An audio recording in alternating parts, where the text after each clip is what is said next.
I'm in the British Museum, after hours when all the visitors have gone, and over here is the Rosetta Stone.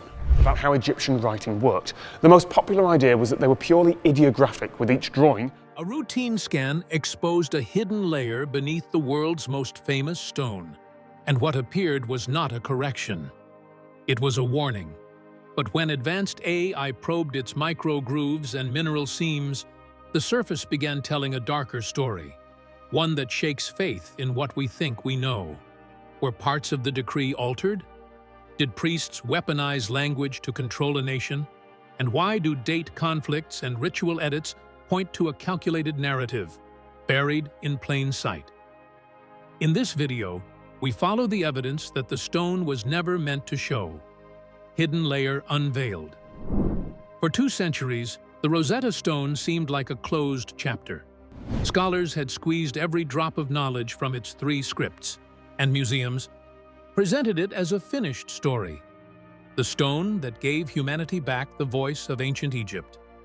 But when modern imaging technology and artificial intelligence turned their gaze on it, something unexpected appeared. The famous inscriptions that had once looked straightforward began to reveal a second layer, a hidden record etched not in words but in the grooves, coatings, and microscopic irregularities of the stone itself. The process began with a simple goal: to document the Rosetta Stone more fully for preservation. Using high-resolution 3D scanning and multispectral imaging, researchers expected to confirm what was already known. Instead, they discovered anomalies, tiny deviations in depth and texture that did not match the natural wear of a 2,000-year-old stela. Some lines cut deeper than their neighbors. Others bore faint marks as though a different tool had recarved them long after the original artisans had finished. The residues are even more creepy. The original curators had already done some major damage to the stone's surface when they rubbed the inscriptions with white chalk to make them more visible, then later coated it with carnauba wax to protect it from fidgety fingers. That wax made the stone appear much darker, creating the illusion that it was black basalt. Finally, in the late 1990s, when all that mummified gore was being stripped off, one could detect that the stone was a dark gray granodiorite, sprinkled with crystalline sparkles with a striking pink vein. But modern scans are going even deeper, going below the cleaned surface to pick up even fainter signals of something, an apparent material, deliberately packed into some of the grooves. These are not uniformly dispensed all over the place, but the clustering is noticeable over phrases of generous praise for King Ptolemy V and the reaffirmation of his divine status.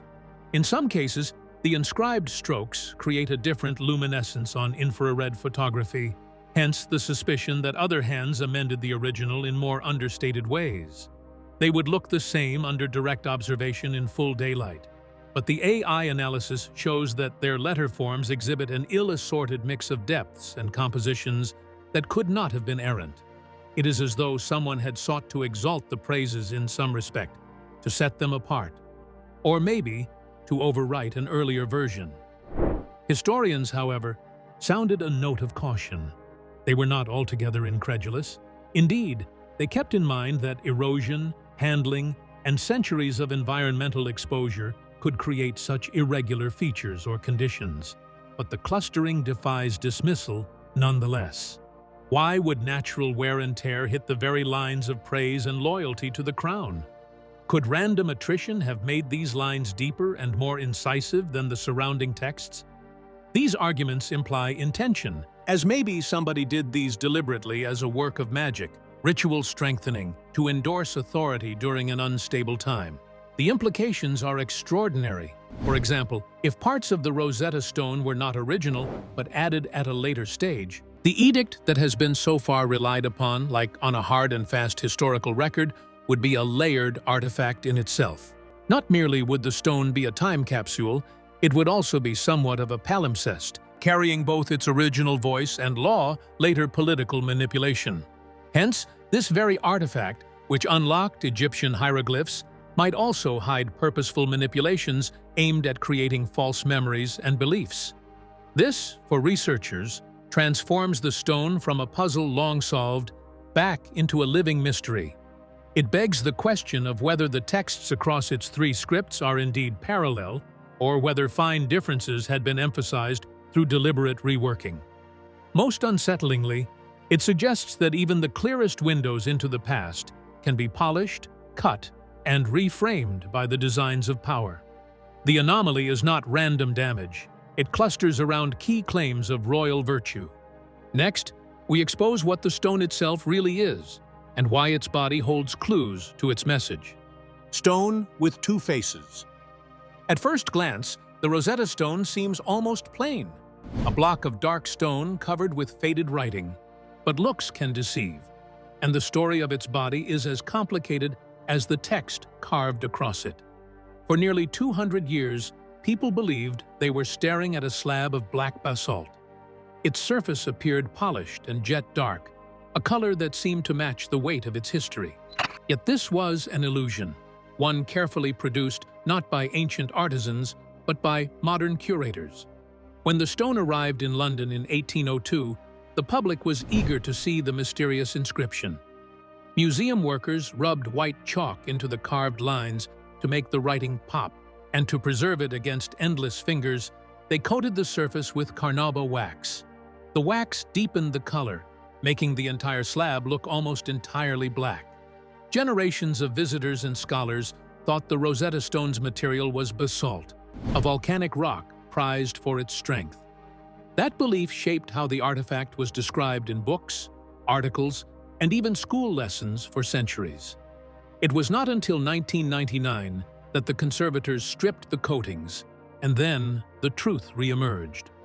Underneath the wax and chalk, there was not black basalt at all, but dark gray granodiorite sparkling with flecks of quartz and feldspar.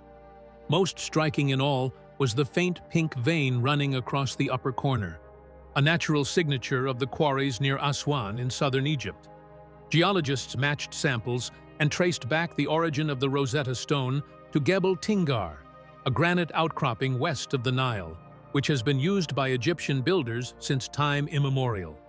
Thus began the evaporation of the myth called black basalt, and the revelation that the stone was an artifact concealed by the hands of man for hundreds of years. The new discovery was geological beyond the surface. Indeed, it had been under the nose of the very people who were supposed to guard this most precious artifact. Its public mask of black basalt would tell false stories to millions of eyes, while its true skin of gray granodiorite, scarred and veined, waited underneath. In this sense, one can talk of the Rosetta Stone as a stone of 2 faces, the first constructed by a ritualism in ancient Egypt, the other by manipulation in modern Britain. More than the matter submits a claim, the shattered corpus of stone also narrates a tale. The present fragment stands under 4 feet tall by 2.5 feet wide, but comprises only a small part of a once much larger stela.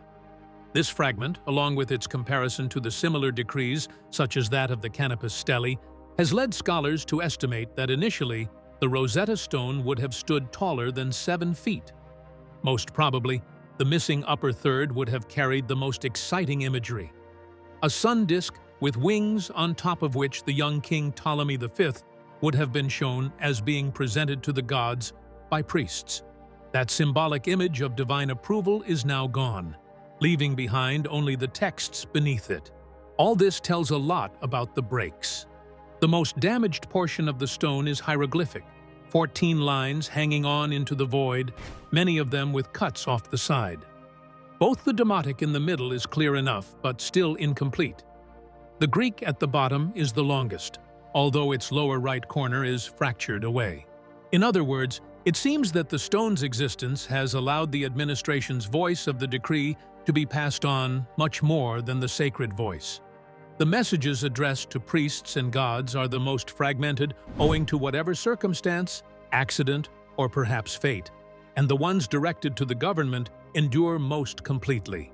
The situation has paved the way for the modern reading of the edict. Long before translation, sections have privileged one version of the story over others. This becomes a tool for reminding the reader that the Rosetta Stone is no longer a whole artifact, but a fractured, beaten relic, carved, toppled, and smashed before any sort of rediscovery. Its very fractures have already edited the story that it tells. So when, thanks to modern technology, chalk and wax are stripped away to reveal glittering granodiorite rather than black basalt, and scholars work to reconstruct missing portions from parallels, a rather mournful picture emerges. The Rosetta Stone has always had two faces. One is the fabricated image of it we are shown, and the other is the true scarred and incomplete reality of it. If the body was curated by fracture and finish, the voice was curated by script. Now we enter the three-tongued message machine. 3 scripts, 1 agenda. What makes the Rosetta Stone extraordinary is not just its size or its survival, but the way it speaks in 3 voices at once. The top portion, written in hieroglyphs, was the sacred language of Egypt, already archaic by the time of Ptolemy V, used mainly for ritual and formal inscriptions. The middle portion, in Demotic, was the everyday script of the people, quick, cursive, and practical. And the bottom portion, in Greek, was the administrative language of the Ptolemaic dynasty, the tongue of rulers descended from Alexander the Great. At first, this triple-layered inscription appears straightforward. 3 versions of the same decree, carved side by side so that priests, citizens, and officials could all read and understand. But the deeper scholars looked, the clearer it became that these were not carbon copies. They were carefully tailored messages, adjusted for each audience, revealing how power operated in a kingdom divided by class, language, and tradition. The hieroglyphic section, although badly ruined, had its eye on the gods and the priestly elite.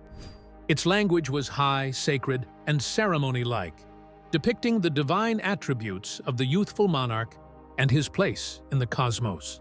The Demotic section gives a down-to-earth viewpoint that links the actions of the king with those of the common Egyptians, no particular order, flood control, grain distribution, and temple donations.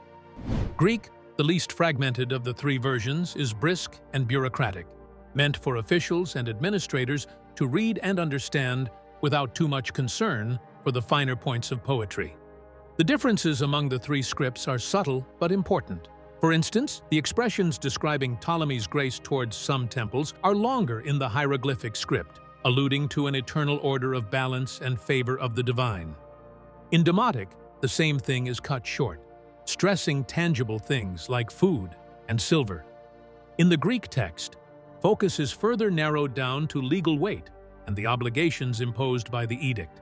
One and the same king, same deeds, 3 versions affirming power in the speech that is best for its listeners. Modern scholars have pointed out that the texts do not match somatically. At times, the hieroglyphs slip into expressions congenial to Demotic usage, indicating that the priestly scribes did not copy, but rather interpreted from one tradition into another.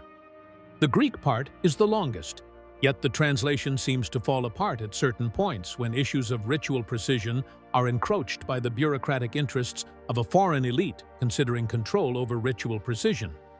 These disjunctures are of strategic significance, for it was not just the content of the decree that mattered, but also its stylistic formulation and the identity of its claimed recipients.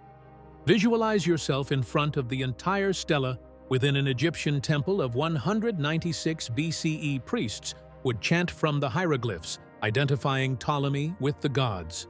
Locals, literate in Demotic, read assurances of prosperity and stability. Greek officials could read the bottom lines as conclusive evidence of law and legitimacy, representing the foreign rulers. Each group confronted the same decree, yet each extracted a message tailored to its own worldview. This was not translation, it was orchestration. Those tones mattered, because the decree came from panic, not calm. Let's step into the crisis that forged the text. Memphis Decree under fire. The Rosetta Stone is often presented as a marvel of scholarship, a clean linguistic bridge across 3 scripts. But to truly understand its meaning, we must remember the storm that created it.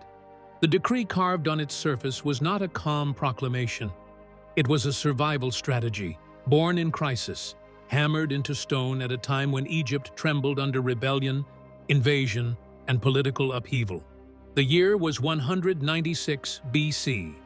Ptolemy V Epiphanes had technically been king for nearly a decade, but he was only a child when his parents were slain in a palace plot. His early reign was controlled by regents and plagued by instability. Factions in Alexandria tore each other apart.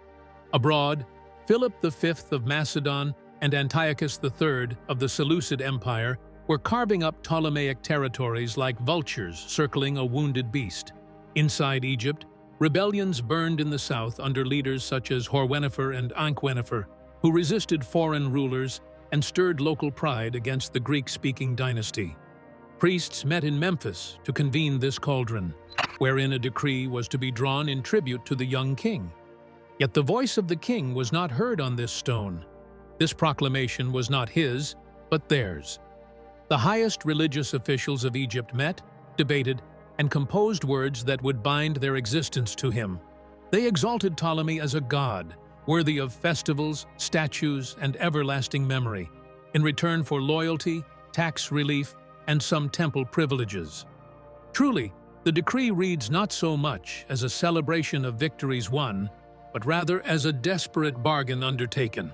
All the details tell the whole story and point to all Ptolemy had to offer: supply grain and silver to the temples, reminding material objects beyond priestly accounts. To his credit, he had managed even the dangerous inundations of the Nile, an image of practical control at a time of nature itself seeming to give way. It was promised by the priests that his birthday and ritual of enthronement would each be honored every year, thus implanting his authority within the sacred calendar. It secured power and safety for them in return. It was a stone message, not just to the lot. It was a stone contract between king and priesthood. But even at this point, cracks begin to show. This edict has several dates that are contradictory. In the Greek and hieroglyphic texts, the ceremony of the coronation is celebrated in November, while according to the Demotic text, this honors the link with the month of March. The difference is certainly not incidental. It shows the splits between traditions and the hurried concocting of the decree.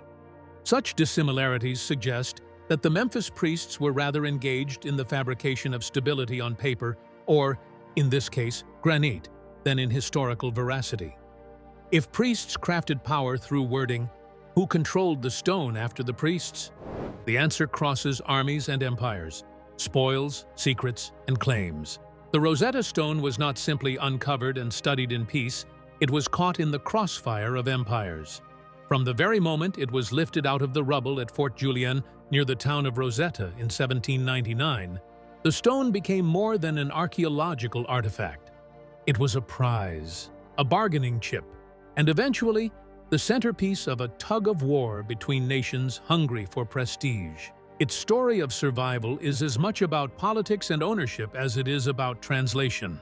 When French soldiers under Napoleon Bonaparte stumbled upon the stone, they immediately realized its potential.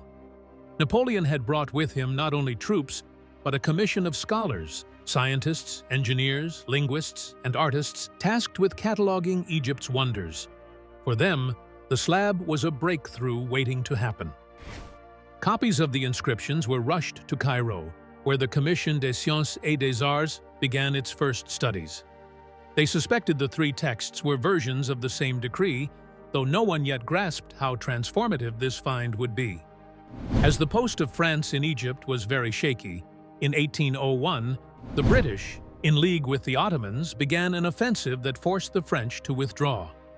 The Rosetta Stone and other ancient relics had been cross-checked at Alexandria, still locked in boxes during the last stand of the French.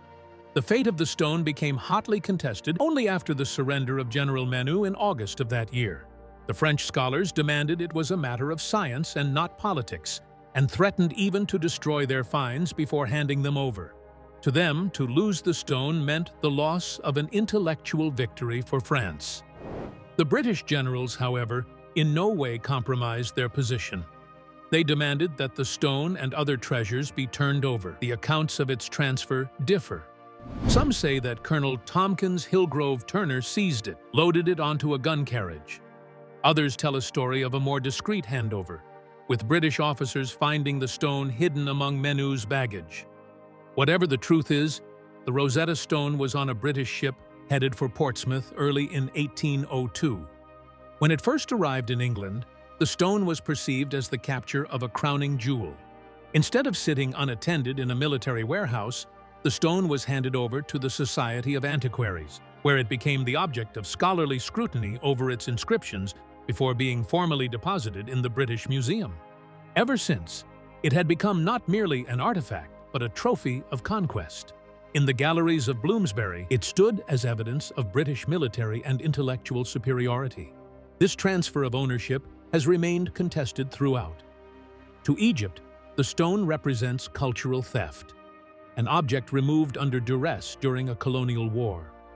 Over the decades, there have been calls for its return, gathering strength with every passing year as countries fight for the repatriation of their heritage. The British Museum evokes preservation and accessibility, contending that because it is in London, millions worldwide can come to see the stone.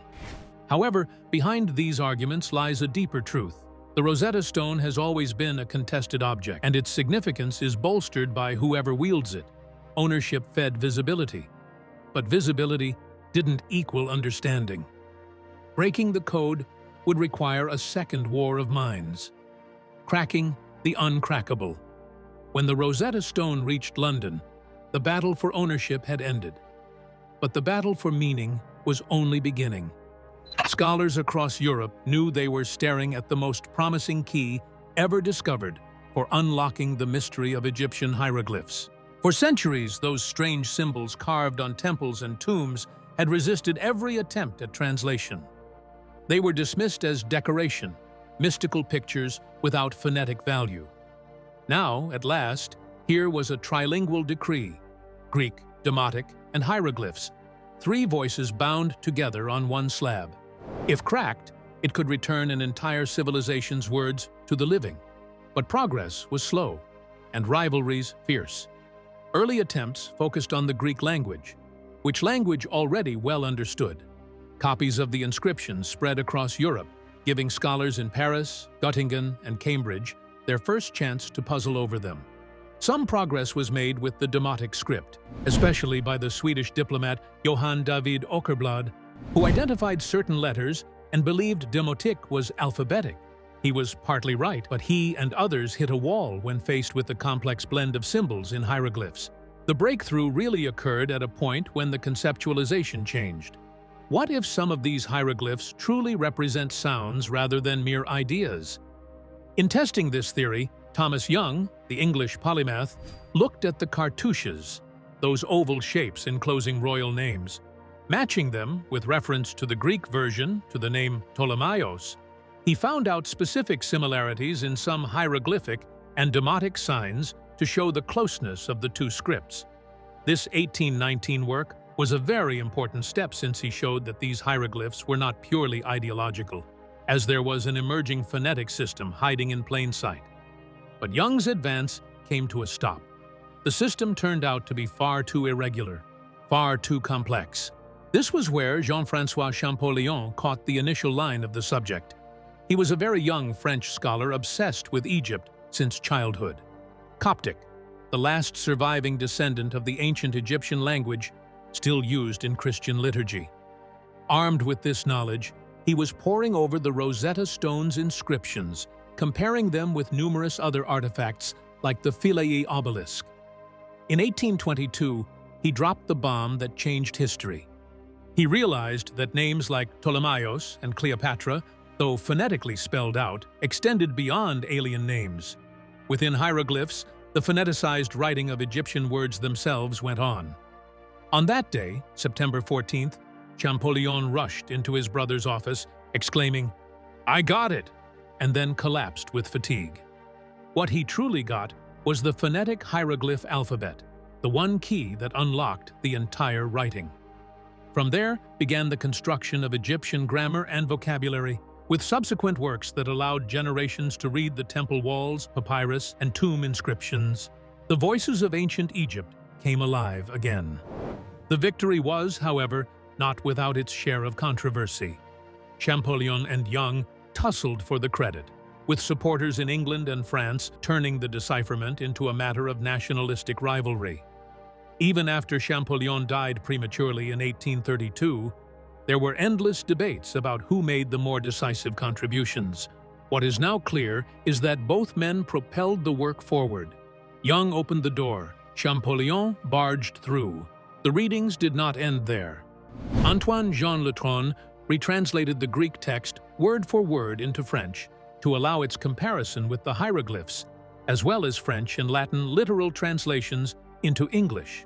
Salvolini, one of Champollion's students who believed that Champollion's great things belonged to him, provoked accusations of plagiarism after the teacher's death.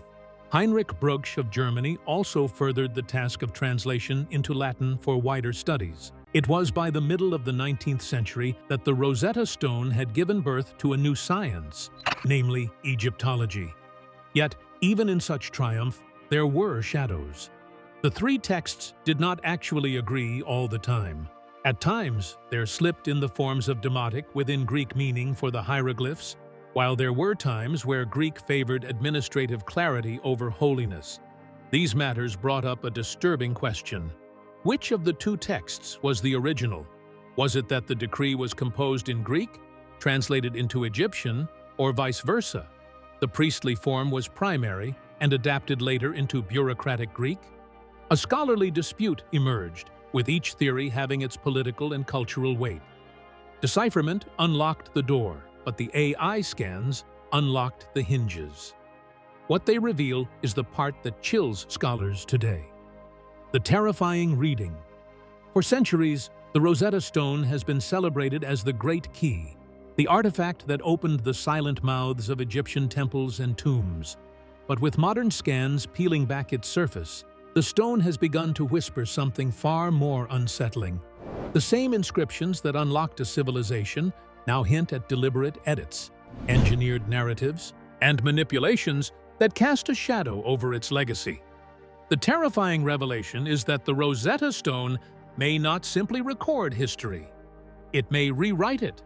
The AI-enhanced scans revealed clusters of microscopic irregularities concentrated around key passages, those praising Ptolemy V's generosity, his divine status, and his role as savior of Egypt. Tool marks suggest some characters were recut more deeply than others, ensuring that his most flattering titles stood out, even after centuries of wear. In some cases, residue in the grooves glows differently under multispectral imaging, indicating later infills, as if someone wanted to preserve or exaggerate specific words. These were not random acts of maintenance, they were strategic interventions. This makes it sharper, referring to the deeper meaning already joined with what we know of discrepancies in the edict. The faultily dated misfits in the hieroglyphic, demotic, and Greek versions indicating the different months in which the ceremony had to be held for the anniversary of the coronation seem more than just mere clerical slips. They appear as intentional changes for a different trained audience. For priests, that was only the sacred calendar. For the administrators, the legal date counted. Ordinary people had their own special festivals and celebrations in mind. The stone thus becomes more than a truth sculpted into three languages, but three whispering truths, each chiseled to persuade. This realization remakes the Rosetta Stone from a neutral translator into a propaganda machine. In 196 BC, one could stand in the temple before it. Priests would be chanting the sacred hieroglyphic script in affirmation of divine order. The citizens would read the demotic lines that promised grain and stability. The Greek officials would refer to the administrative text to bring political order. Each group would walk away with a conviction that the king's rule was strong and divinely sanctioned. In reality, Egypt was divided, Ptolemy was weak, and rebellion was smoldering. The stone was not a preserver of that reality, it was a creator of it. Such terror lies in plain sight. The Rosetta Stone is not merely an object of antiquity from Egypt, but testimony to how language can become a weapon, how power can be etched into a seeming permanence, and how truth can be differently chiseled for every eye that happens to read it. The ancient equivalent of state-controlled media, this is a meticulously controlled message set in stone so that no audience could escape its grip. That is the disturbing irony. The modern scholar has praised the Rosetta Stone for giving back Egypt its own voice. However, the voice that has been returned may well have been edited by the power elite more than 2 millennia ago. For the Egypt that we hear today is not Egypt as it was, but Egypt as the rulers wanted it to be remembered. Each time we look at the stone, we may actually be amplifying propaganda that has been disguised as history. We were taught that the Rosetta Stone unlocked a lost world. The scans suggest it also engineered one. Hidden edits, ritual timing, and 3 scripts aimed at 3 audiences, a masterpiece of power wrapped as a decree. If that unsettles you, it should. It means even our clearest keys can carry the fingerprints of those who wrote them. What do you think the scans truly show? Repair or intent? Tell us below. Like, subscribe, and watch the next video on your screen for more deep dives into history's most unsettling revelations.